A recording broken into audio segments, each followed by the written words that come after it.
Hi everyone, it's Lily. I want to talk about the heart today, but before I do so, I need to tell you a story. This is a story that happens earlier this week on a day that I had come into the office to do a different video for you. It was a video I'd put a lot of care and thought into, and I'd even created a script for myself. But I'd sat down and I had done take after take after take, and I couldn't make it through a single take.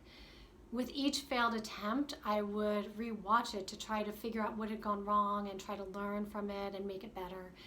And I realized after watching a few of them that part of the problem was I couldn't get the somber out of my voice. I just sounded so sad and flat and somber.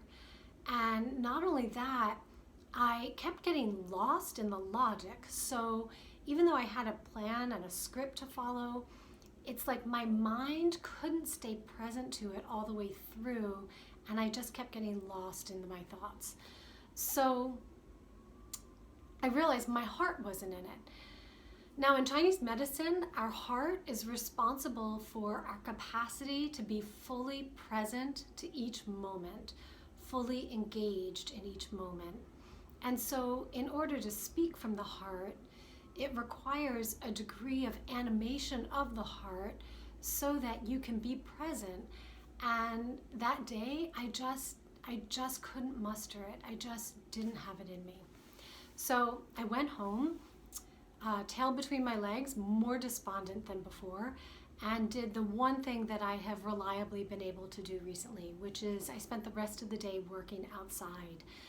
I've been finding that being in nature and just seeing the birds and the insects and the squirrels all going about their business as usual, and also seeing all of the new growth and blossoming of spring, it's been the one thing that's been able to offer me some sense of reassurance that life will be okay and that things can continue despite all that's going on.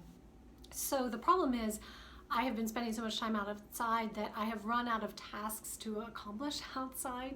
So on this particular day, I found myself in front of my house on the sidewalk. You know when there are the cracks in the sidewalk and all of the weeds and grass start growing up in the sidewalk cracks? So I spent an hour outside weeding my sidewalk. That's how desperate I was to be outdoors. So at some point during that time, my husband came around from the side of the house and he said, "Look what I found." And before I show you what he found, I want to tell you what it was. So when you have a gutter and then the downspout, at the top of the downspout, you'll put one of those cages to keep the debris and the leaves from going down the downspout and clogging it. So that's what my husband found, and I'm going to show it to you. Here it is.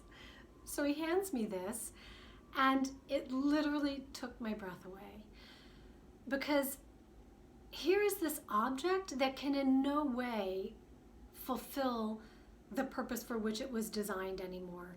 It's completely flattened and mangled, and yet it has the absolute perfect form of a heart.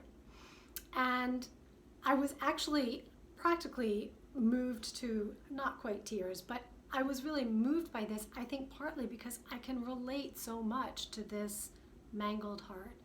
I think we all have been feeling a little mangled in our hearts recently. So as luck would have it, I went inside and I had, by sheer coincidence, signed up for a class to take that day on Zoom on heart shock. And so I went in for my heart shock class, and we were talking about the fact that everybody's experiencing a degree of heart shock these days. And heart shock is a term that, while there are particulars to how you diagnose it and how you treat it, I don't think it requires much explanation on my part for you to understand what it is. We've all been feeling a degree of heart shock. But we were talking about shock, which occurs anytime we experience trauma. There's a degree of shock that occurs. And we were discussing how our bodies are designed to handle that and to deal with that. And In natural circumstances, and how we have been wired to handle that, shock happens in the presence of a clear and present danger. And so we might find ourselves under attack, and we have to summon all of our resources in order to either fight back or to outrun the threat. And our body, in order to meet that challenge, releases a bunch of stress hormones, so adrenaline and cortisol and other stress hormones. And the beauty of how this is designed is that those stress hormones are released in order to enhance our ability to respond physically so that we can run faster, fight harder. And then in that physical response, we are able to metabolize those hormones so that we're able to clear the shock from our system. So it's this really beautiful design where in the process of outrunning the threat, we are also dissipating the shock from our system.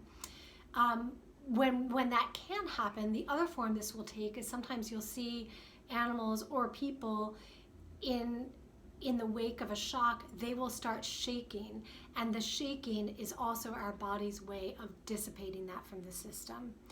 So part of the problem with the shock we're all facing right now is that there isn't a physicality to it. So we are having these stress hormones constantly released in our system, but we're not able to fight, we're not able to outrun it. And not only that, every day there's this kind of constant release. So it's not a single threat that then we're safe from.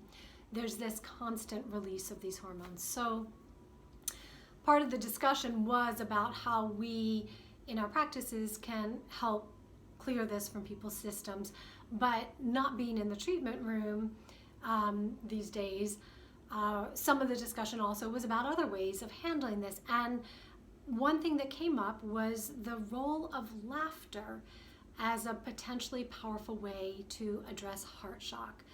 And if you think about what happens when we laugh, our body shakes.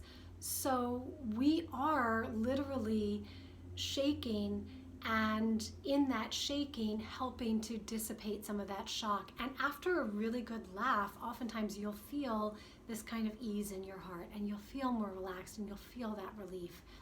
So this part of the conversation got me to thinking about what I was observing in those failed attempts at the previous videos, and how somber I was, and how flat it felt, and how really there was this absence of joy. And I realized that I haven't been allowing myself to indulge in a lot of hilarity recently, partly because things feel really serious. And so I've been thinking of like, well, how can I make most valuable use of this time? Or how can I be most thoughtful about this time? And I've been taking it all very seriously. And I had lost that sense of lightheartedness, and that sort of that healing aspect of laughter. So, as luck would have it, I have both my kids in the house, and they have been watching a lot of Netflix, mostly in their rooms behind closed doors, because I think they worry that we're going to judge them, which of course we do.